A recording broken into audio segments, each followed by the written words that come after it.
Hey guys, happy Thursday. We're almost at the end of the week and I'm looking forward to this weekend. I'm going to a magazine launch. I submitted some poems to Luna magazine and I was selected, so I'm really excited to go to that this weekend. Hopefully I get to sell some books as well.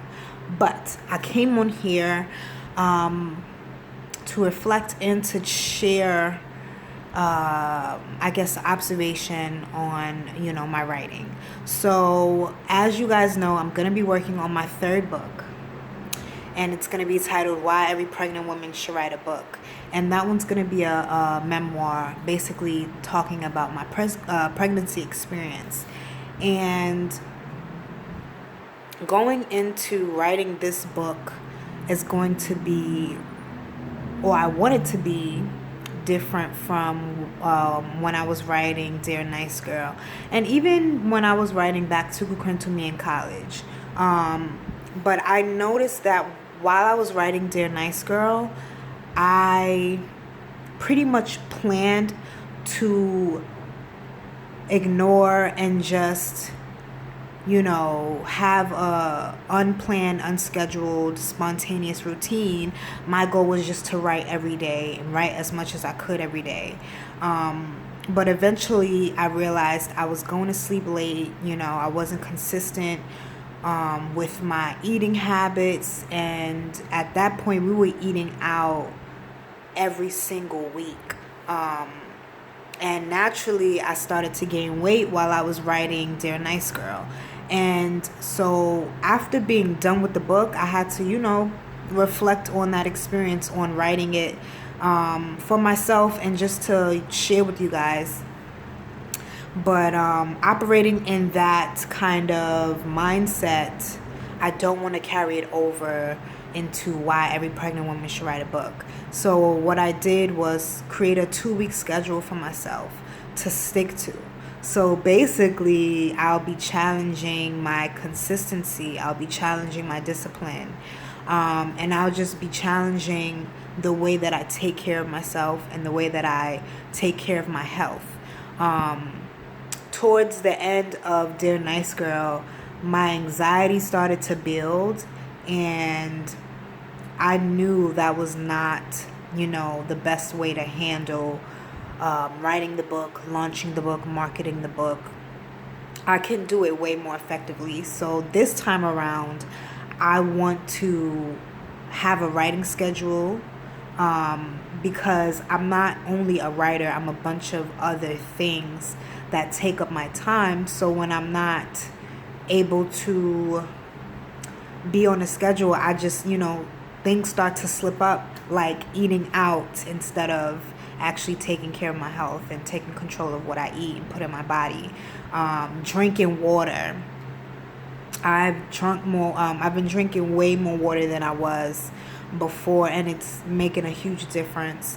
But I just, I have picked up on the places that I've been slacking. I've picked up on the patterns that I pick up while I'm writing, and I want to address them as best as I can. And this is a process for me. And so I'm being patient with myself, but I'm also, trying to be accountable for the decisions that I make.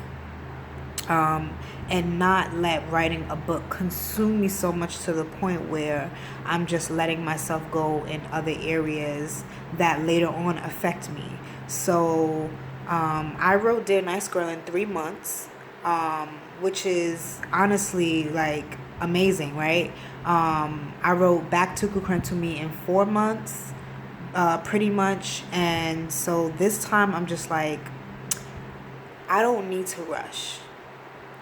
I need to take my time, and I need to make sure that I don't develop any stress, any anxiety, any depression while I'm writing this book, because I enjoy writing, and I want to make sure that that reflects in the actual process of writing a book.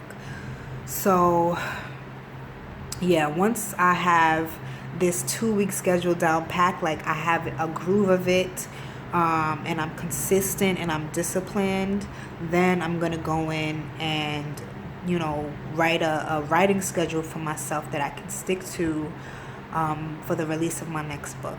So I just wanted to come in and share with you guys, like, how the experience was, what I want to change about how I write and how I approach working on new projects and writing books, because my health and my mental state is so important to me now that I don't want to fall back into old patterns that I've acquired from college, I've acquired even before then, things that I procrastinate on, and just being more unified, being more in sync within a routine that allows me to write this book comfortably, but also make sure that I still take care of myself, because that's, first and foremost important. I have to take care of myself. So that's just something that I'm going to be focusing on more now, which is why some of you guys may notice that I said that I was going to have or going to launch Why Every Pregnant Woman Should Write a Book this year, at the end of the year. And I had to just, let that go. Like, listen, I don't think that's attainable, because that means you'll be writing another book in 5 months. And I already know that's going to stress me out. So I plan to release it next year, and I'm going to take my time so that I don't get overwhelmed and that I can actually enjoy the process of writing, but also enjoy life while I'm writing, because that's the whole point. And that's what I want to, encourage everyone else to do. So I'm excited. I'll keep you guys posted on the process, show you guys chapters, Himani is going to be doing my book cover again for that one. So I have like a bunch of ideas that's going to make this book different than all my other books. And so this is going to be an experience. But I'm not rushing, and I want to make sure that I take care of a co-store first and foremost. So yeah, we're going to get this process started soon. I hope that I can get myself into this 2-week routine, to where it's like in my mind, like it's a part of me. And then from there, I can say, okay, let's start writing book number 3. So I'll talk to you guys later. Peace.